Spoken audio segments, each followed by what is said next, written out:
The passage to old age is a difficult transition marked by biological process, but always defined as a social phenomenon. Age stereotypes are both for young and old people.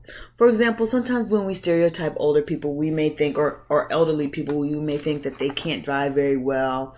Maybe they don't learn very fast, slow to learn technology, cranky, maybe kind of mean, that type of thing. When we stereotype younger people, we may also stereotype them as irresponsible. They drive too fast. They aren't really serious about their future.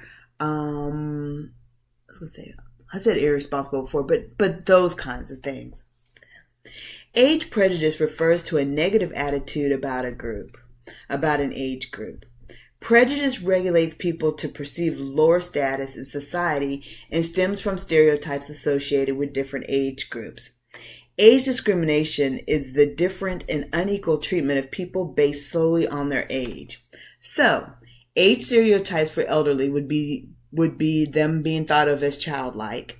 This is age prejudice. Age discrimination would be talking to elderly using baby talk.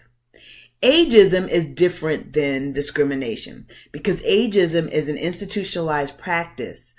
Anytime you see an ism, sexism, racism, those isms are going to be something that's institutionalized, which means it's embedded within our institutions and it's not individual based. It's a systemic type of practice.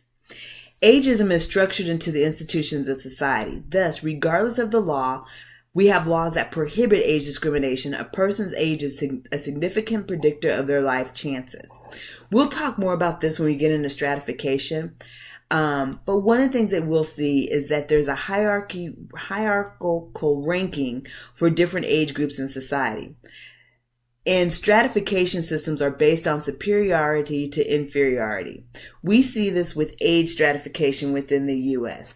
So ageism could be something as far as maybe there's a company policy that says when persons hit a certain age, and remember, it's not a written law, but when persons hit a certain age, it's time for them to retire from that company. At one particular time, it was legal for companies to say when you hit 65, it's time for you to retire.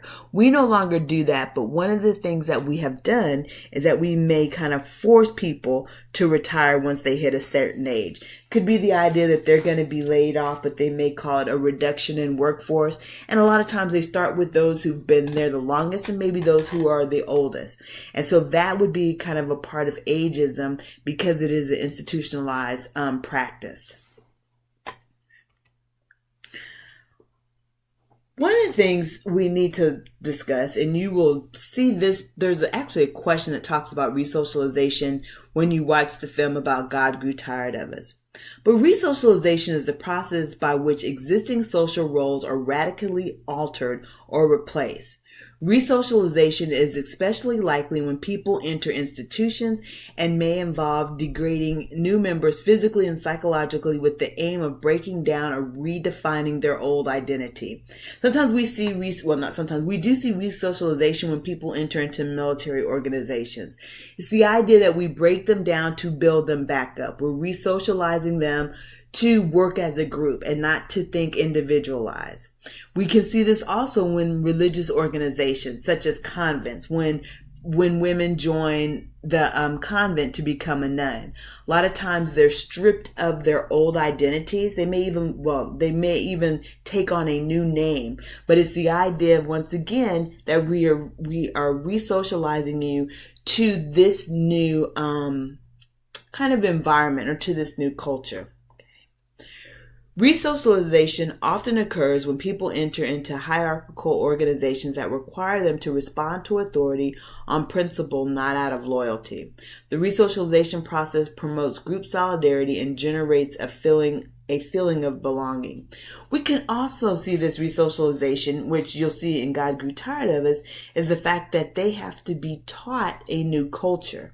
So their existing roles are actually being radically altered or replaced because they are no longer living in Sudan. They're no longer living within those refugee camps.